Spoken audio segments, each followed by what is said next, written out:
మీ business ఏదైనా మీ ఊర్లో promotion చేయాలంటే అది సుమన్ టీవీతోనే సాధ్యం. ఇప్పుడే సంప్రదించండి. నమస్తే, welcome to Suman TV. Gulf బాట పట్టి ఉపాధి కోసం వెళ్ళి ఎంతో మంది కూడా ప్రాణాలను కోల్పోతున్నారు. మనం ప్రస్తుతం అయితే మెదక్ జిల్లాలోని హవేలీ గన్పూర్ మండల్ సుల్తాన్పూర్ విలేజ్ లో అయితే ఉన్నాము.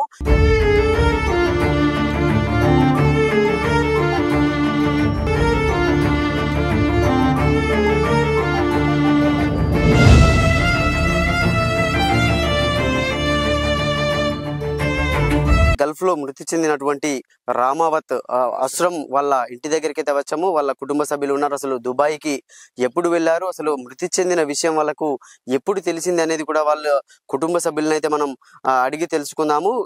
చూసుకోవచ్చు, ఇక్కడ వాళ్ళ కుటుంబ సభ్యులు అయితే ఇక్కడ ఉన్నారు. అంటే వాళ్ళ భార్య ఉన్నారు, వాళ్ళతో మాట్లాడించే ప్రయత్నం అయితే మనం చేద్దాము. అంటే అమ్మ చెప్పండి, అసలు ఎప్పుడు దుబాయ్కి వెళ్ళారు, అసలు మీకు ఎట్లా తెలిసింది చనిపోయాడని? దుబాయ్కి వెళ్తున్నా అని చెప్పిండు. నాకు వెళ్తున్నా అంటే ఏదో అద్దన్నా, నేను వద్దంటే ఏం లేడు, పోయిండు. అది ఇంకా ఆయన ఫోన్ చేయలేడు నాకు. వేరే వాళ్ళు కంపెనీ వాళ్ళు ఫోన్ చేస్తే తెలిస్తే మీ ఆయన లేడమ్మా ఇక్కడ, మీ ఆయన వెళ్ళిపోయిండు అని చెప్పారు. చెప్తే మరి నేను ఏజెంట్కి ఫోన్ చేసి మా ఆయన ఇక్కడ ఆడలేడంట, ఏడిపోయిండు, మరి ఎక్కడ తొలిచినావు అని చెప్పిన. మా ఆయన నాకు తోలి అంటే అమ్మ నాకు తెలియదు ఎక్కడ పోయిండో ఏమో, నేను ఎడలేంపియాలి అని చెప్పిండు. ఆ తర్వాత ఏం చేసిండు, మొన్న ఫోన్ చేసిండు, మీ అయినా అని చెప్పిండు, బాడీ అని చెప్పిండు. అంటే ఇంకా నాకు టెన్షన్ పెట్టి ఇప్పుడు 10 రోజులు అవుతుంది. 10 రోజులు అవుతుంది. అక్కడ నుంచి ఆయన ఫోన్ తీస్తలేడు. ఫోన్ తీస్తలేడు సార్. ఫోన్ తీసేకపోతే ఇప్పుడు టెన్షన్ ఉన్నది మాకు, బాడీ ఎప్పుడు అసలు వస్తుందో అని తెలుస్తలేదు. అంటే మీకు ఎన్ని రోజుల క్రితం తెలిసింది అంటే చనిపోయాడని? అది మంగళవారం నాడు తెలిసింది సార్. తెలిసింది నాకు అందరికి చెప్పిన నేను. చెప్తే అందరూ మా వాళ్ళు ఫోన్ చేసారు. అడిగి నా ఫోన్ తీస్తలేడు ఆయన, ఏజెంట్ ఫోన్ తీయకపోతే ఇప్పుడు అడిగి వెళ్ళి ఫోన్ తీస్తలేడు. నేను నుక్కున్నా, మా మరిది ఫోన్ చేస్తే కూడా తీస్తలేడట.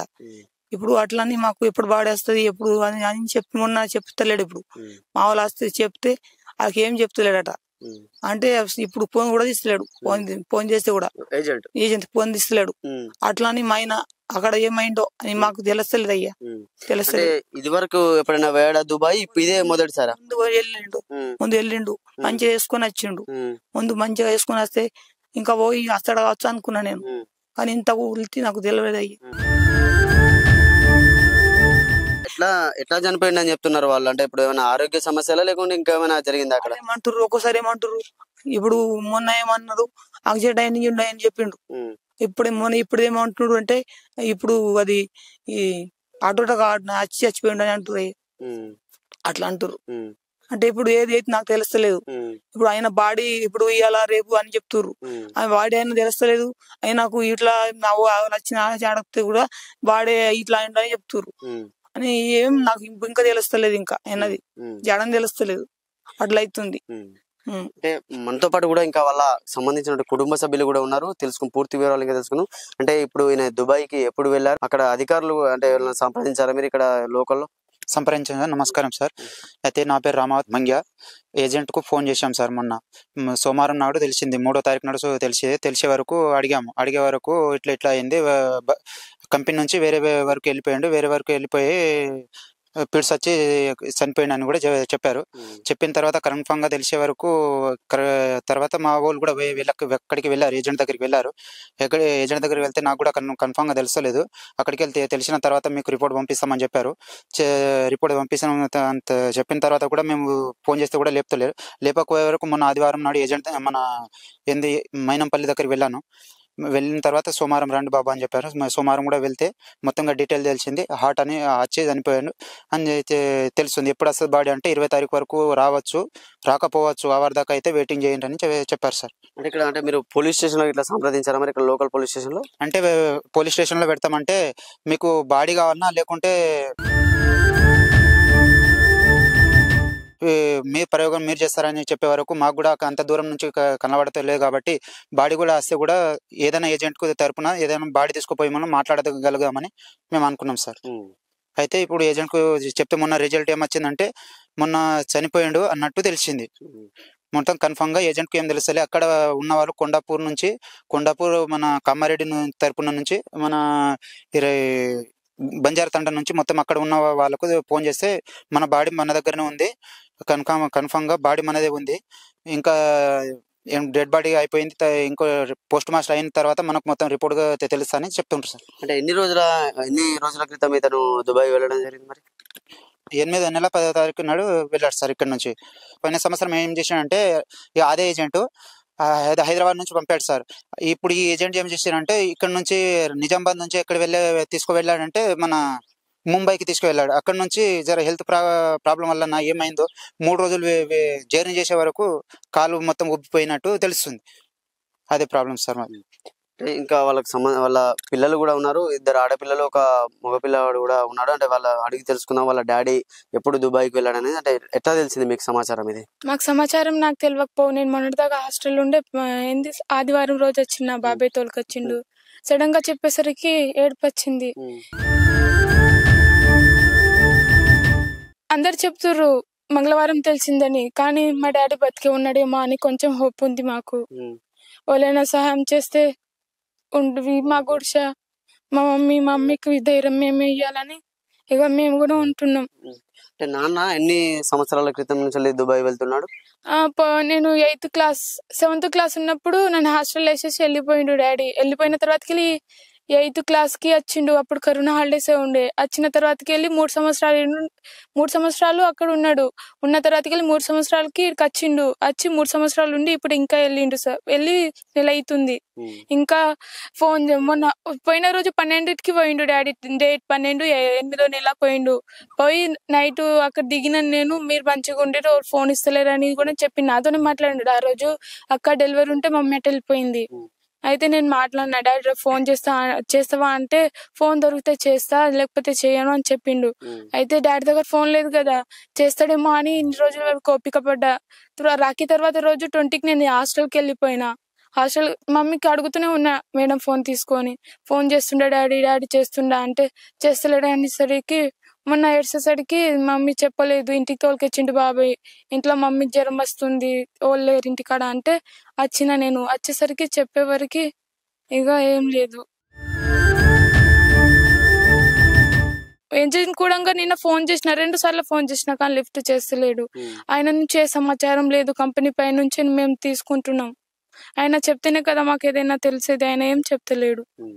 కొంచెం గవర్నమెంట్ నుంచి కూడా కొంచెం హెల్ప్ చేసేటట్టు చూడండి. మేమిద్దరం ఆడపిల్లలమే, తమ్ముడు, మాకు చిన్న గుడిసె ఇల్లు, అది కూడా ఇంకా వర్షం వస్తే కారుతుంది. మా బాడీ వచ్చేటట్టు చేయండి. మాకు కొంచెం హెల్ప్ అయ్యేటట్టు మా ఇల్లు వచ్చేటట్టు చేయండి. మాకు పొలం కూడా లేదు. మా డాడీ మమ్మల్ని అటు పెళ్లి చెప్పేయాలని సంపాదించడానికి వెళ్ళిండు. అద్దన్నాం కానీ వెళ్ళిండు. భగవంతుడు తీసుకెళ్తాడని తెలియదు. చూడొచ్చు, చాలా హృదయ విదారక ఘటనగా కూడా మనం చెప్పుకోవచ్చు. ఇంకా వాళ్ళ అబ్బాయి కూడా ఉన్నాడు, మాట్లాడిచ్చే ప్రయత్నం అయితే చేద్దాం. నాన్న ఏం పేరు? సంజయ్. ఎట్లా అంటే డాడీ ఎప్పుడు వెళ్ళాడు దుబాయ్కి? 10వ తారీఖు నాడు వెళ్ళాడు. మా డాడీని తీసుకురండి, మాకు పొలం లేదు, మా గుడిసె వాన పడితే కడుగుతుంది, మాకు భూమి కూడా, మా డాడీని వచ్చేటట్టు చేయండి. చాలా హృదయ విదారక ఘటన కూడా చూసుకోవచ్చు. ఎందుకంటే ఉపాధి కోసం వెళ్ళి ప్రాణాలను కోల్పోయాడు. మా నాన్న బాడీని కూడా మాకు తీసుకొచ్చేందుకు కూడా ప్రభుత్వ నుండి కూడా మాకు సహాయాన్ని చేయాలని కూడా వీళ్ళు ఇక్కడ పిల్లలు అయితే అభ్యర్థిస్తున్నారు. చూసుకోవాల్సింది ఎందుకంటే చాలా హృదయ విదారక ఘటన కూడా జరిగింది. ఎందుకంటే ఇప్పుడు దుబాయ్ వెళ్ళిన వ్యక్తి వల్ల అన్న కూడా మృతి చెందిన ఘటన కూడా ఇప్పుడు జరిగింది. చూద్దాం, వాళ్ళ ఇంటికి కూడా మనం వెళ్ళి అసలు ఆయన కూడా ఎలా మృతి చెందాడు అనేది కూడా మనం తెలుసుకునే ప్రయత్నం అయితే చేద్దాం.